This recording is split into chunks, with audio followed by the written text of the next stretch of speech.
DJ Sonic.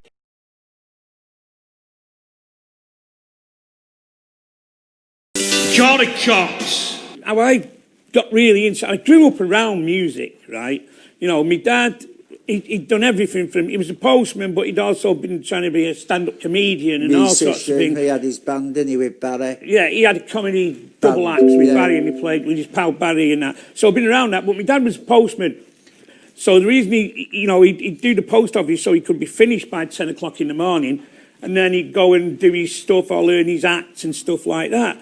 But I never really thought about being in the music game till I went to watch David Essex in That'll Be the Day of Stardust. You styled your eyes. Well, that's where I saw that. Yeah. What was that film called now, that David Essex film? Stardust, and That'll Be the Day. And I thought, I'm doing that. You know, what did he say in it? We've got the pills, the birds, the pills, the pills. And so we all, you know, and they all knew bears and everything, and because they was around the area. So we got together. You know, like I say, I was 18. They were still at school, the others. Some, you know, guys were still at school. When I did Black Grape, that album, Great When You're Straight, should have been the Yes Please album. If we'd have waited for Oakenfold and the way that I was writing and what I was like wanting to do with Kermit, which was on the last album, on Yes Please. Yes Please, you know, and that was the future, wasn't it? So really, the first Black Grape album should have been the last Happy Mondays album, but we turned around and said to them, okay, do it your way. You know, because they were saying, Oakenfold knows us, he should drop everything he's doing now and make our album. And it was like, fucking hell, you know, they'd had success with Pills and Frills, and they was getting lots of work.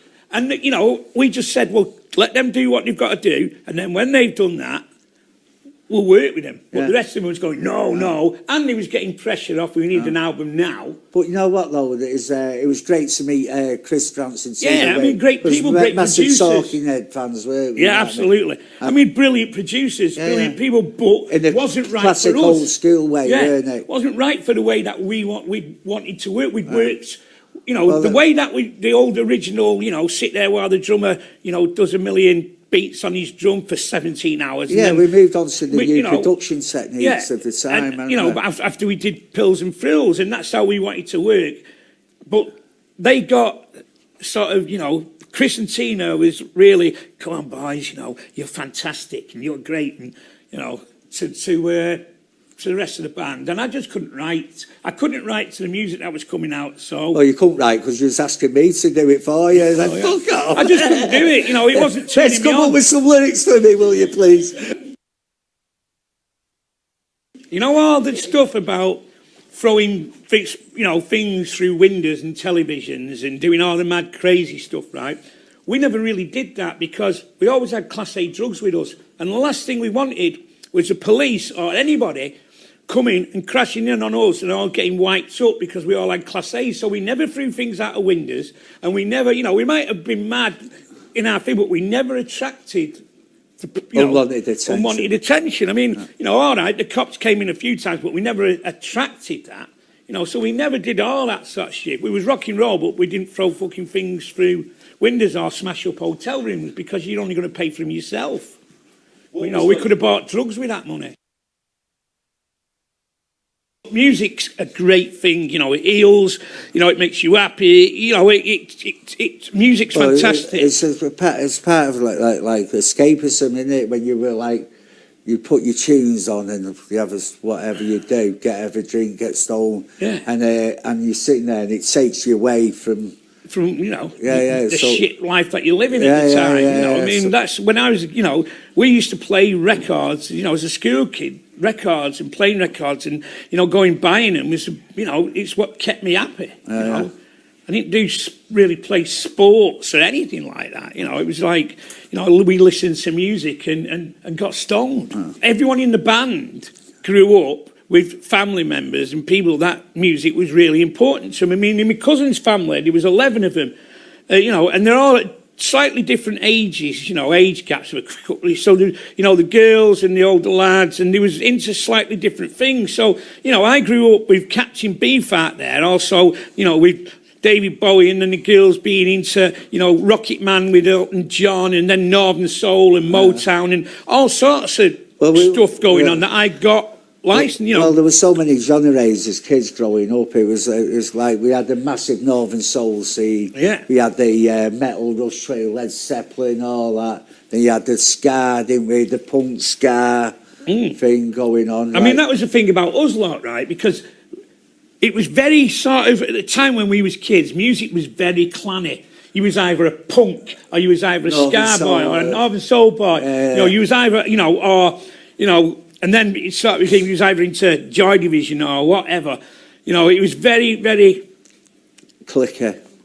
Yeah, clanny, what's the word? Something like that. You could tell what the thing by the about way us you dress. We went right across the board. Well, we did. That's what brought all us lot together again. Music brought all us lot together because, you know, we could all say, you know what, I like listening to Shwaddy Waddy as well as David Bowie, you know what I mean? Or, you know, pop music as well as, you know, Led Zepp or whatever. We liked, you know, Andy Williams or whatever, or Dean Martin. You know, none of us was minded about saying that.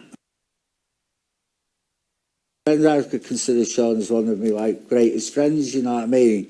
And through my friendship, I've made it's completely changed my life, you know what I mean? It was life-changing. Well, we've been in each other's lives constantly for over fucking 35 fucking years or something more. He's like the missus I can't get rid of. Sexless marriage. Well, it'd be the last of summer wine, won't it? Well, like, yeah. I mean, that's it. All the old boys left, like, all the women are left, and there's just us lot left with each other.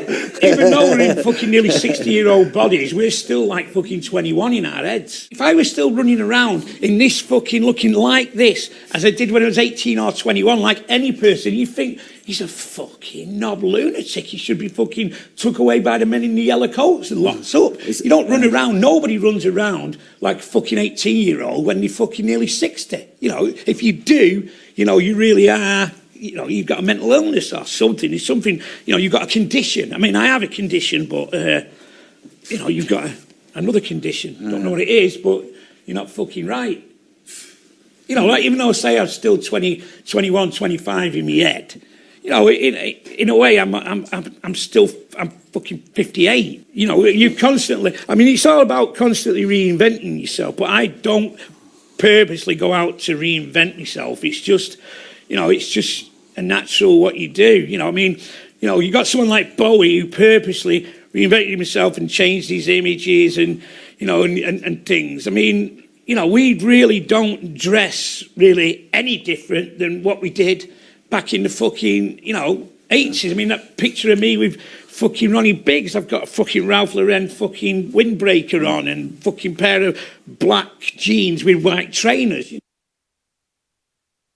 Well, family's weird about becoming successful. You know, family's very weird. I mean, you know, one thing that we try to do. Well, I've always managed to include my family in what I do. So I've always done that, mate, from being writing the Happy Mondays. You're on about your kids and not your mum and dad. Oh no, me. That's what I mean. Yeah. You know, but it's like, you know, I'm talking about, you know, your parents and stuff like that. I mean, you know, I give me dad a job. We give me dad, you know, which basically for a long time ruined mine and my dad's friendship, you know, because he became, I shouldn't say friendship, because, you know, that's what you ended up being. He ended up being a friend instead of me dad. You know, when you work closely with your dad, you know, for years and years and years, and you're on the road and you're all getting stoned and you're all doing drugs and, you know, and the dad and son sort of relationship just goes, it's like one of your mates. It can get a bit fucking weird, you know. I mean, you know, no matter what. I mean, my old bloke walked on stage in front of 10,000 people and smacked me on the fucking nozzle. You know, bang, right in front of the fucking crowd, everything.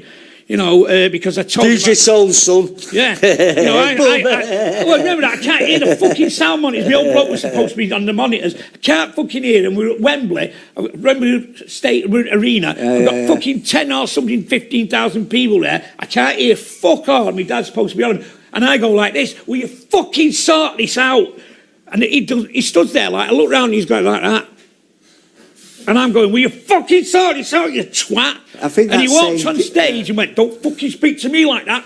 Bang! bang. I don't know what happened that day, but you had the fight with PD as well, didn't you? No, my dad, or PD, my dad did with PD. Oh no, I thought it was you. I thought he kicked the keyboard over he and did, but that was PD and my dad, that one. Was it, right? I mean, that was the day, obviously everyone's nervous because it was our first sort of big Wembley sort of thing, but, I mean, we had to sack me dad, and it wasn't me that sacked him, it was our manager. Nathan McGough just turned around and said, I don't fucking care who you are, Derek. You don't do that. When he tells you to turn it up or sort it out, you fucking sort it out, you're sacked. Right? I mean, so, obviously he was giving his job back straight away, but it ruined our relationship for a long time. Because when eventually Black Grape finished and I hadn't worked with him since, we got back to being, Pals again. Yeah, and dad and lad. Yeah. You used to go dads and lads. I just changed because you naturally do, just like women do when you get older and men get, would you want to go around doing what you was doing at 16 or 18, as a woman now? You just don't. That's just fucking natural. Well, you know what, with me, my kids do it with me. They're like really happy to hang around with me and that. And we get on well together, You see, what happened with me and my dad was because I was just the leader. Then there's a power struggle going on with me and my dad. It wasn't just doing drugs with him and getting stoned. It was a power struggle going between me and my dad. I'm the boss. Yeah, that was. And you work for me, and I pay your wages, and that was the fucking thing. Yeah, that's what it was. It weren't because it was a power drugs, struggle. It was the power thing, really. And my dad couldn't accept that. Yeah. I was just still his fucking little lad. Yeah. Not his that's boss. What it was. That's perfectly put, that. Basically, my dad hadn't been out of the country till he first came out of the country with the Happy Mondays, the farthest he'd been was fucking Blackpool or Bournemouth, so my dad got to go and travel around the world, and his life really did start at 40. His life changed at 40, and he became, because he was married at fucking 18, and he had me at 18. My mum had me when he was 18, and, another kid came along fucking 18 months later. And so there was kids having kids, although people did grow up quicker back in the 50s and 60s and 40s, because life was harder. And you really, you haven't got fucking, there was no bank of fucking mum and dad like there is now. You worked and grafted. So he was only a kid. I mean, it's like, we all got smacked and walloped off your old fella when you was kids. And that's just how it was, You did wrong, you got fucking levered. You say that now and it's like, whoa, child abuse. But it's like, fuck. I don't hit my kids or anything else, but that's how it was then, Well, it's normal to get levered, weren't it, off your parents? Absolutely, just fucking Everyone normal. got, like, thrashing, at the end of the day, you know what I mean? The reason some of the kids are like they are now is because they don't get a fucking good hiding off No, it's not, because it never done me any good, you know what I mean? It just made me more defiant. Well, it does, but at least, you know what? At least you knew you was going to act. Kids now, right, can walk around and say this, say that, and they don't.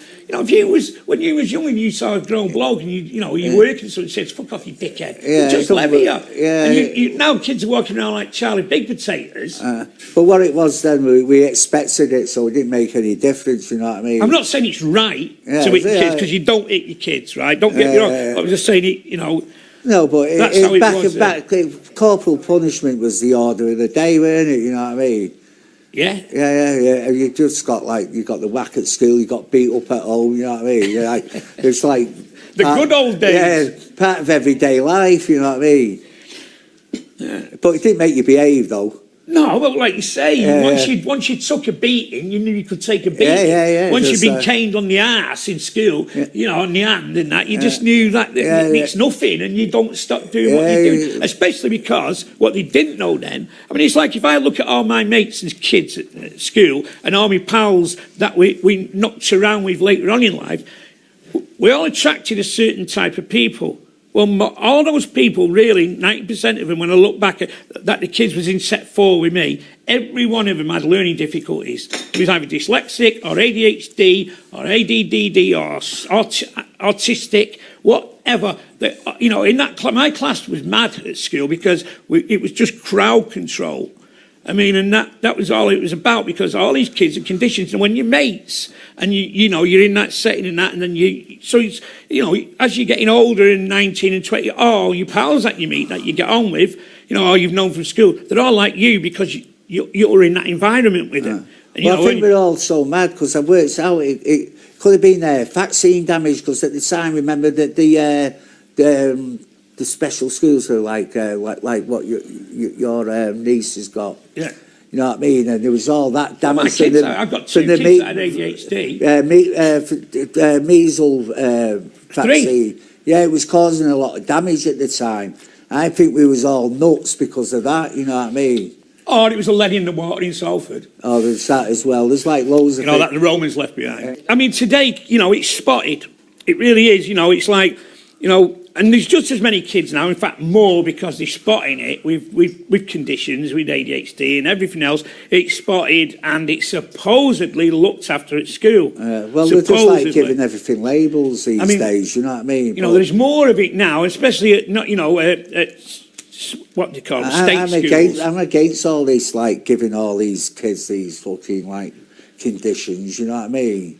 Well, obviously, because of how my life's turned out, and you know, it became, you know, beneficial. You know, I mean, that's how my life turned out, and I did all right. Most of the kids that I grew up with are dead or doing life sentences. Yeah, but there's some have done well as well. We've got, like, pals. I've got some unexpected friends who did well at school. What, legally? Legally in everyday, like, become really good businessmen and have done well, you know what I mean? I mean, you know, we went to different schools, but there's not many. I mean, not many even our pals in you know, from fucking 18 years old or whatever. I mean, these. I think honestly, I think most of them, even the ones that have done well, have still got conditions. Yeah, they all got, because we're all in lower classes at school, weren't we? You know what I mean? Now, also part of my condition is I cannot take anything in. Part of my condition is what learning's all about is remembering, right? So you know, you learn and you remember it. Well, nothing goes in my head unless I'm sat there like that, right? Stop fiddling with your thumbs. Well, I've got to have to make that stick in there. Right? I have to have something that you know, we call them a stress ball now or whatever. But I have to have something. Now, as a kid, that was stop fiddling. So stopping fiddling, and then, you know, whack round the head, stop fiddling, Ryder, and then go out, get out, you're fiddling. Well, so that leads to a life of, you know, certainly not getting educated. You know, certainly, you know, the only way you're going to do out is set up your own business. But now, because that, you know, is spotted and you get help with that, then it's, you know, it stops a lot of them getting into crime, because they know they're not fiddling. You know, they've got, you know, the kinetic, what do you call it, kinetic learner or something. You know, there's a name for it. So they have to have something there, you know, so you give them a stress ball. And so, yeah, of course he's different and there's benefits now. You know, I mean, there's actually more help at fucking, you know, government state schools, whatever they call, than there are at private schools. I mean, Ritalin, obviously, you know, it's an amphetamine type thing, and what you do with someone with ADHD is, you know, your speed calms them down, because that's the condition. You take speed, you don't fucking go whizzing your tits off like somebody else. It calms you down, but it can get rid of your creativity. Yeah, so I think so, definitely. No, none of my kids with ADHD have gone on Ritalin. Yeah, well, it's fucking, I think that's a crime in itself. Well, the government, for a start, should start paying everybody's fucking wages, full wages. If they want to stop you from going to work, they should pay you wages. I mean, my game's wiped out more than anybody. You know, musicians, they don't get anything. Well, they're in danger of becoming a dinosaur, aren't they? You know people that work in all the sort of, you know, the indie clubs and things like that, and you know, and all the sort of that sort of, you know, I've not got one bit of fucking help. If you play the fucking piano in an hotel, you're not got any fucking help. What they say now, is it incidental, the word they use? Go and retrain and all that. I mean, again, go and retrain. So, you know what? You're a fucking violinist, go and retrain. What you on about there? Just go and retrain and become a carpenter. Anybody who says that is just not in the real fucking world. And one doesn't respect somebody as a fucking musician. Go and retrain. Yeah. forget about the job you've just been doing for the last 36 years. And well, a life vocation. If you're playing the violin, you've been playing that since you were 7. And you might have been, playing at the Philharmonic or whatever. Go and retrain. How the fuck can you say that? What sort of Tory fucking twat? That's all that's going to come from. Fucking hell. They just haven't got a clue about real people. Go and retrain. Do you know what? A lot of musicians aren't trained in the first place. What about the ones that can't be trained because they've got ADHD or a condition that they've had since the fucking 1950s or 60s? Well, there you go. You like what you see? Subscribe. Subscribe and what? Like. Subscribe and like. Hey, that's what that is if you like what you see. Yeah, if you don't, just right off. Can you like us? Can anybody like us? Yeah, of course you can. What, we're that good looking? If you like what you see, we're that good looking, subscribe and like it. Twisting me melons, man. Ooh.